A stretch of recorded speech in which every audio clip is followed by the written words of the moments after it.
Chapter 13, Perfidy Unlimited. Together the three mice traveled down, down, down. The thread around Despero's neck was tight. He felt as if it was choking him. He tugged at it with one paw. "Don't touch the thread," barked the second hood.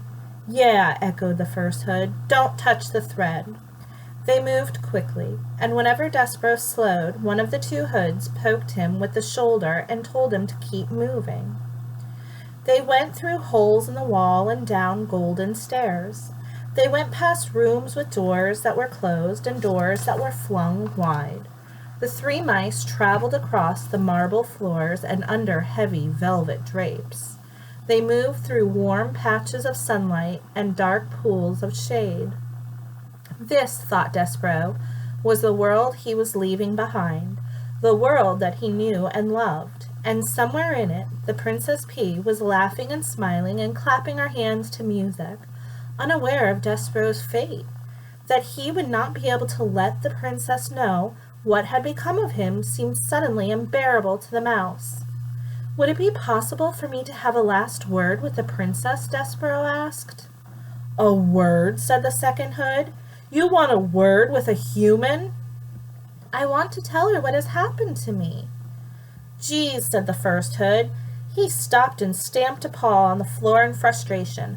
"Cripes! You can't learn, can you?"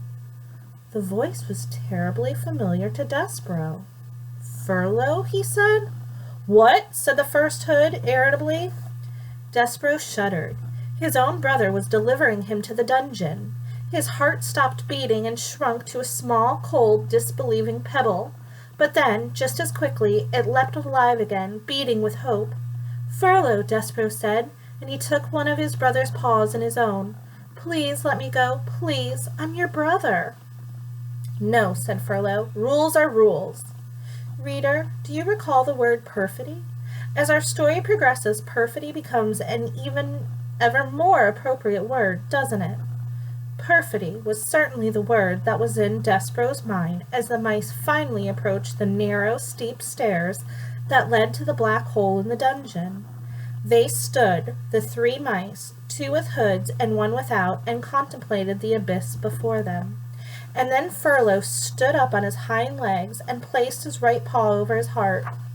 "For the good of the castle mice," he announced to the darkness, "we deliver this day to the dungeon a mouse in need of punishment.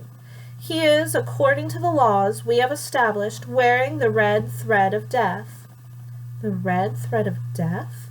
repeated Despero in a small voice. Wearing the red thread of death was a terrible phrase, but the mouse didn't have long to consider its implications, because he was suddenly pushed from behind by the hooded mice.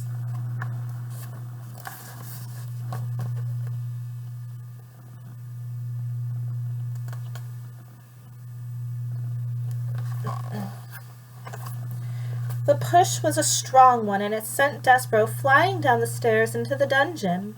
As he tumbled, whisker over tail, through the darkness, there were only two words in his mind. One was perfidy, and the other word that he clung to was P. Perfidy P. Perfidy P. These were the words that pinwheeled through Despero's mind as his body descended into the darkness.